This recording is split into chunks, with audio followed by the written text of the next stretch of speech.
Imagine being 6 years old, losing your entire family in a war, and somehow becoming the bravest soldier on the battlefield. This is not fiction. This is the true story behind Soldier Boy. Trust me, this one is emotional, inspiring, and unforgettable. Hey everyone, welcome back to Movie Recaps Hub podcast.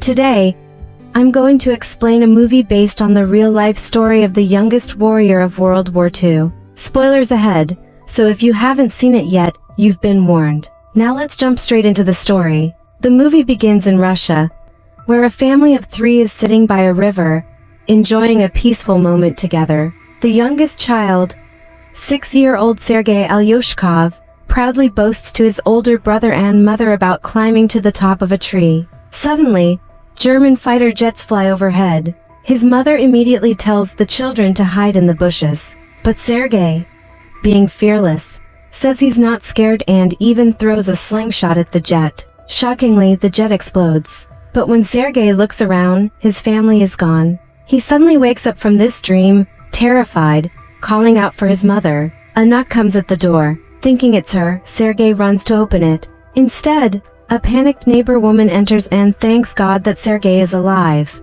She then tells him the unthinkable, that his mother and brother have been killed. Sergei doesn't understand what she's saying. He insists on staying in the house, waiting for his mother to return. The woman urges him to run, explaining that the Germans are attacking. Moments later, soldiers arrive at the house. She helps Sergei escape through a window, but is shot dead before she can follow him. Now completely alone, Sergei runs away as his entire neighborhood burns behind him. He cries out for his mother, but no one answers. After running for a long time, he ends up deep in the woods. Lost and scared, Sergei calls for his mother to come and get him. That night, he sleeps alone in the forest. The next morning, he drinks water from a river when enemy soldiers suddenly approach. Knowing they are dangerous, Sergei hides inside the roots of a tree.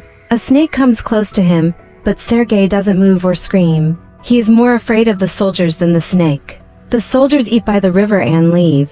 Sergei then takes their leftover food and eats it. By now he's exhausted. He hasn't eaten properly in days and keeps walking without knowing where he's going. He stumbles, falls, but keeps moving forward.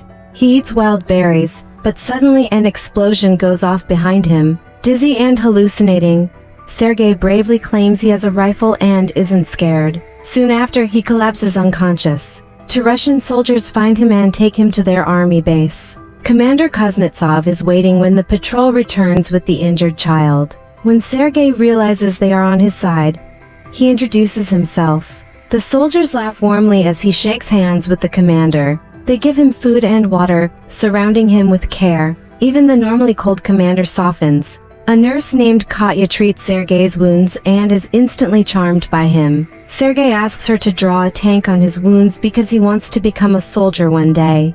The injured soldiers talk with him, feeling lighter just being around him. Sergei becomes fascinated with the commander's badge and gun. The commander answers all his questions and lets him hold the pistol after removing the bullets. Sergei proudly shows the tank drawing and calls himself a soldier. Sergei heals quickly. Katya asks the commander to let him stay with the battalion, but he refuses, saying it's too dangerous and that Sergei should be sent to an orphanage. Despite this, the soldiers grow attached to the boy. They bring him food sent from their families and let him use their binoculars. One soldier even asks the commander to let Sergei stay, explaining how much the boy lifts everyone's spirits during the war. Still, the commander insists it's safer to send him away. The next day, enemy forces attack, injuring many soldiers. A vehicle arrives to take Sergei to the orphanage. The commander gives him a wooden honorary pistol as a farewell gift. Sergei hugs him tightly and says he's scared for the commander's safety. That moment changes everything.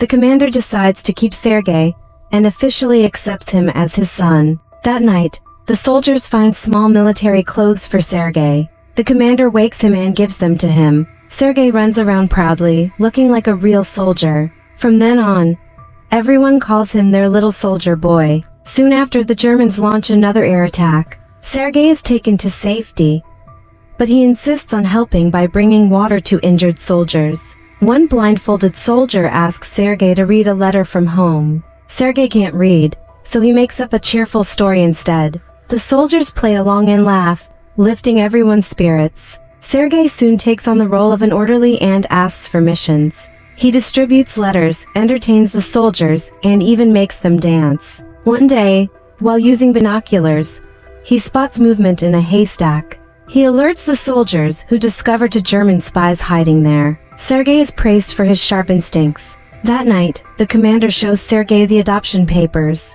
He is now officially his father. Sergei encourages the commander to confess his feelings to Katya, but when they see her talking to another man, they misunderstand and think she's interested in someone else. Before anything can be resolved, the Germans attack again. Sergei helps by delivering ammunition, but the soldiers send him back to safety. He then discovers that communication lines are down. Following a wounded soldier, Sergei learns how to fix the wires.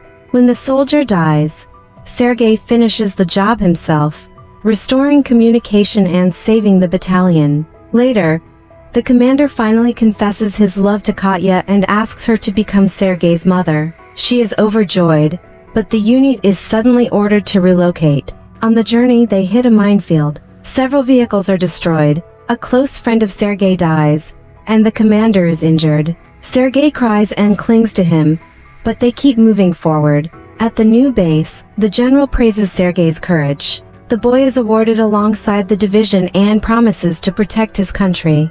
During another brutal attack, the commander is trapped under rubble. Sergei cries for his father and helps the soldiers rescue him, injuring his own hands in the process. Sergei becomes inseparable from the battalion, moving wherever the war takes them. The movie ends with the regiment moving once again. A narration reveals that Sergei later fought in the Battle of Stalingrad and marched all the way to Poland. He is remembered as the youngest soldier of World War II, and his legendary bravery is now known across the world. And that's the incredible true story behind Soldier Boy. If this story moved you, make sure to like the video, drop a comment with your thoughts, and subscribe to Movie Recaps Hub podcast for more powerful movie recaps like this. Thanks for watching, and I'll see you in the next one.